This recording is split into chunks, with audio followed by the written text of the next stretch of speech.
오늘은 저주받은 엘리의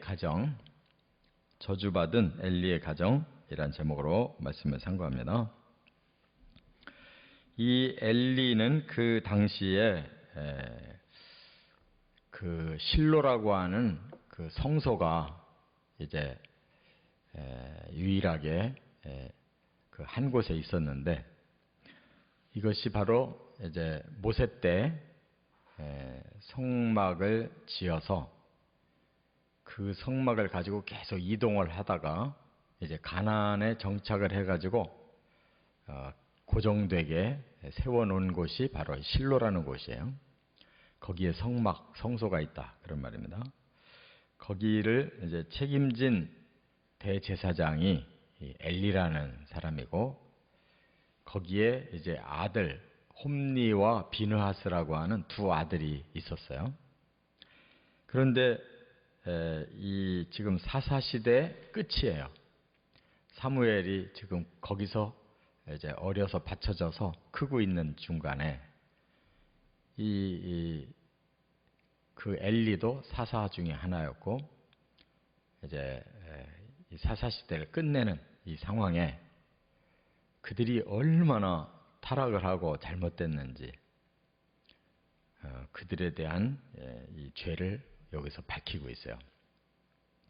하나님께 헌신하고 이 영적인 그 사명을 한 몸에 지고 있는 이 제사장의 가문이 이렇게 타락을 하니까 백성들은 말할 필요도 없이 타락해 있었죠.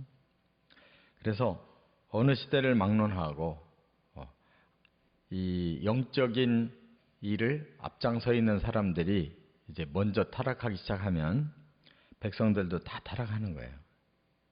백성이 먼저 타락하는 게 아니고 지도자가 먼저 타락하는 것이다. 그러니까 우리가 깨달아야 돼요. 그래서 지도자들이 이제 변질되기 시작하면 그 공동체는 깨지는 거고, 하나님은 심판을 하신 것입니다. 그래서 오늘 본문에 보면 이 네 가지로 이 타락한 현상이 보여요. 과거나 현재나 똑같아요.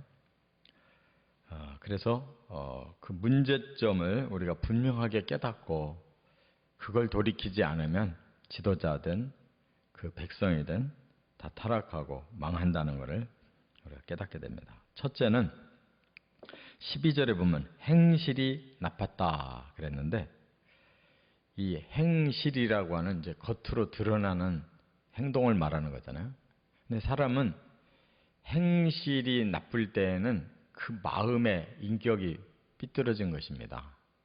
그러니까 가치관이 잘못돼 가지고 거기서 악한 그런 생각이 나오게 되고 그것이 행동으로 표현되는 것이 행실이에요. 사람은 어디서 타락하느냐? 바로 그 마음에서 타락해요. 그 마음은 어디서 타락하느냐? 그 가치관에서 타락하는 거예요. 이 가치관은 뭐냐? 영을 말하는 거예요. 사람은 영혼을 가진 존재인데 그 영이 하나님과 관계가 제대로 안 돼 있고, 또 그 영의 가치관이 제대로 설정 안 되면 반드시 타락합니다. 그래서 그 인격이 타락하면 행동이 악하게 나올 수밖에 없다는 거예요. 그래서 여기 분명히 12절에 그렇게 말씀했잖아요. 엘리의 아들들의 행실이 나빠 여호와를 알지 못하더라.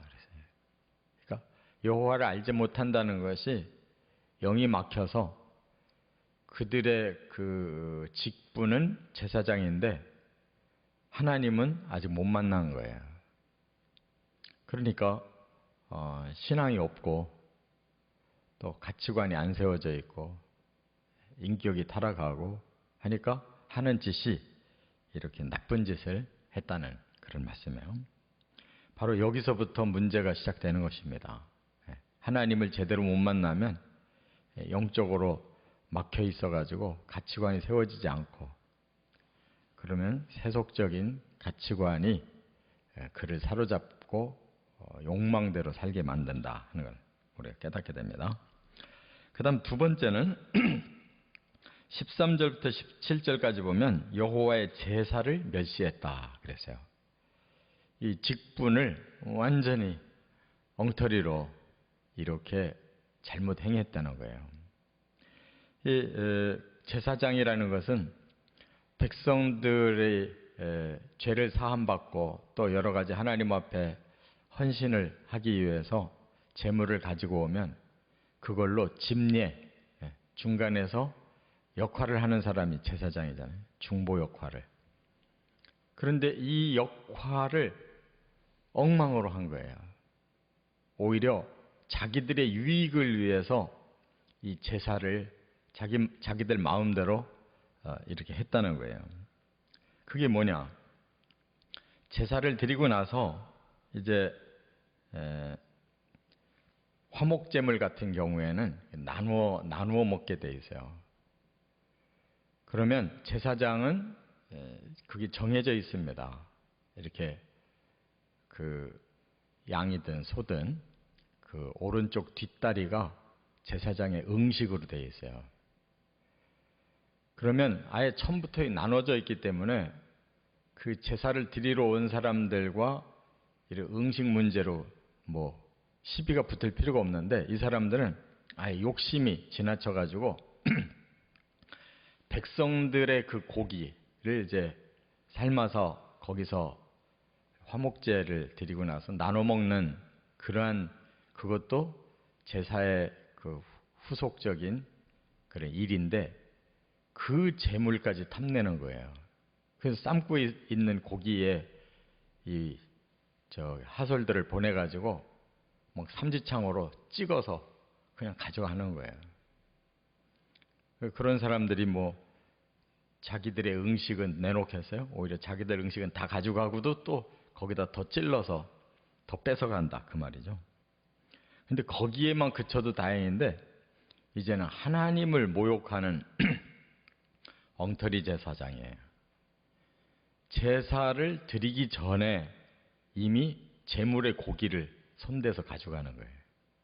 여기 보니까 기름을 태우기 전에 그랬잖아요. 이 말은 뭐예요? 이제 제물을 각을 떠서 하나님 앞에 번제로 태워 올려야 되는데 그 제물을 손댄 거예요.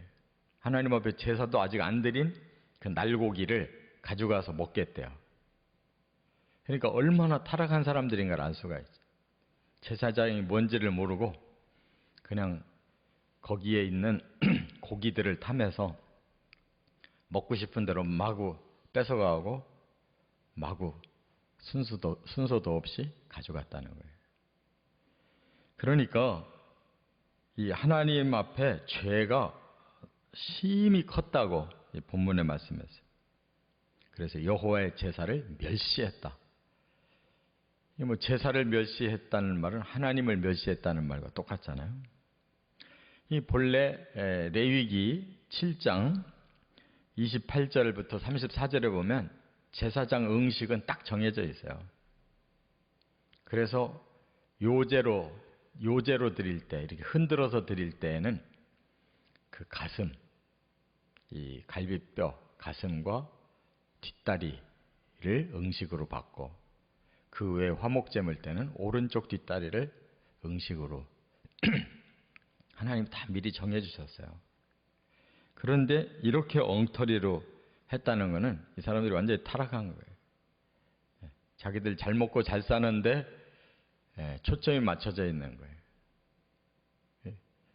뭐 말로 할 수 없는 이런 타락을 했다는 거예요. 용서받을 수 없는 거죠.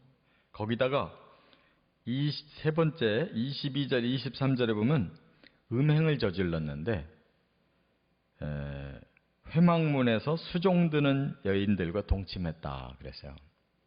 이 회막문에서 수종드는 여인들이라는 것은 이 하나님의 성소에서 부수적으로 봉사하는 사람들, 그러니까 그 여자들 중에서도 하나님께 헌신하고 봉사하는 그런 구분된 여인들이 있었는데 이들과 음행을 했다 그랬어요. 그러니까 얼마나 그들이 도덕적으로도 타락을 했는가를 알 수가 있어요. 그래서 그 악행이 백성들 사이에 소문이 났다 그랬어요. 그러니까 이 우상을 섬기던 그 이방의 그런 제사제도가 많이 들어온 거예요. 이 우상을 섬기는 그 가나안 원주민들은 아예 그들의 우상 성전에 가서 행음을 해요. 그러니까 종교적인 그런 행위예요, 그것이. 그러니까 이 여호와의 제단에서는 그런 일이 없어요. 제도가 그런 게 없어요. 근데 이들은 그런 짓을 했어요. 그러니까 이건 분명한 성범죄를 저지른 거예요. 그만큼 아주 타락해 있었다는 걸 알 수가 있어요. 그 다음에 네 번째가 24절, 25절에 보면 불효를 저질렀다는 거예요. 아버지 엘리 제사장이 그런 말을 듣고 아들들을 불러서 책망을 해요. 그러지 말라고. 그런데도 아비의 말을 듣지 않았다 그랬어요. 그래서 하나님이 죽이기로 뜻하셨다고 끝에 말씀을 했는데 이들은 도저히 용서받을 수가 없어요. 그래서 이 가문을 하나님 멸절시키셨어요. 엘리도 죽고 홈니와 비느하스도 전쟁에 나가서 죽고 그 엘리의 며느리가 에기나타가 죽고 그 후대에도 다 젊어서 죽게 됐다, 죽을 거라고 예언한 대로 이 가문을 망해버렸어요. 하나님 쓰실 수가 없는 거죠. 이와 같이 지도자의 타락, 이것은 하나님의 심판이 먼저 사람들이 심판하기 전에 먼저 이렇게 하나님이 친히 심판하신다는 것을 우리가 깨달아야 돼요. 그래서 그 지도자들의 타락도 어디서부터 시작하느냐? 그 가정에서부터 시작하는 거예요. 엘리가 그 자식들을 제대로 가르치질 않고 자식들은 그 부모의 말을 제대로 순종하지 않아서 이렇게 삐뚤어진 가정이 이렇게 삐뚤어졌다는 걸 깨달아요. 가정교육이 얼마나 중요한 건가 하는 것도 깨닫게 됩니다. 그래서 모든 것은 하나님의 진리의 말씀과 성령의 깨우침에 있는데 이것이 막히면 안 돼요. 하나님 말씀 안 듣고 성령이 떠나버리면 모든 인간은 다 똑같아요. 거기서부터 문제가 시작됩니다. 우리도 항상 이런 경계심을 가지고 하나님 앞에 맡겨진 사명을 진실로 잘 감당해 나가는 저와 여러분 되시기를 주의 이름으로 축원합니다.